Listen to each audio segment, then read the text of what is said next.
வணக்கம் நண்பர்களே! Welcome to day 1 of body building சவால். இந்த சவாலை நம்ம மொத்தம் 60 நாள் பண்ண போகிறோம்.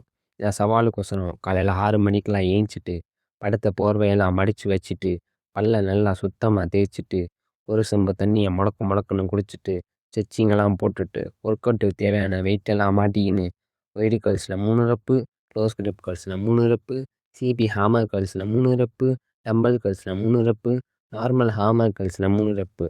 இந்த சவாலோட ஸ்டார்டிங்கில் இதான் இப்போ நம்ம பாடியோட கரண்ட் கண்டிஷன். இதுக்கப்புறம் 60 நாள் கழித்து தான் நம்ம பாடியை ரிவீல் பண்ண போகிறோம். பின் குறிப்பு: இந்த 60 நாள் சவாலில் நம்ம பாடியை நான்வெஜ்ஜே எடுக்காமல் கண்டிஷன் பண்ண போகிறோம்.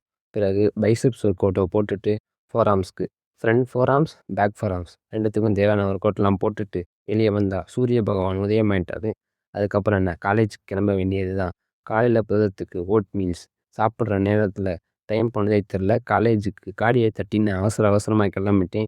பஸ் ஸ்டாண்டுக்கு போன உடனே பஸ் வந்துருச்சு. நல்ல வேளை ஃபஸ்ட் இடதுனால சீட்டு கிடச்சோன்னே உட்காந்துட்டேன். காலையில் அவசரமாக கிளம்புனதுனால மத்தியானம் புரதத்தை வீட்டில் மறந்து வச்சுட்டு வந்துட்டேன். வேறு வழி இல்லாமல் காலேஜ் கேண்டில் லெமன் சாதம் வாங்கி சாப்பிட்டு ஒரு வழியாக காலேஜும் முடிஞ்சிருச்சு. சப்பா, ஒரு நாள் காலேஜ் முடிக்கிறதுக்குள்ளே போதும்னு வீட்டுக்கு வந்துட்டு காடியை நிப்பாட்டிட்டு செருப்பெல்லாம் கழட்டி போட்டுட்டு பேக்கை தூக்கி போட்டுட்டு கொஞ்ச நேரம் ரெஸ்ட்டை போட்டுட்டு மறுபடியும் ஒர்க் அவுட் பண்ண ஸ்டார்ட் பண்ணியாச்சு. காலையில் பைசெப்ஸ் ஒர்க் அவுட், இப்போ மாலையில் செஸ்ட் ஒர்க் அவுட்.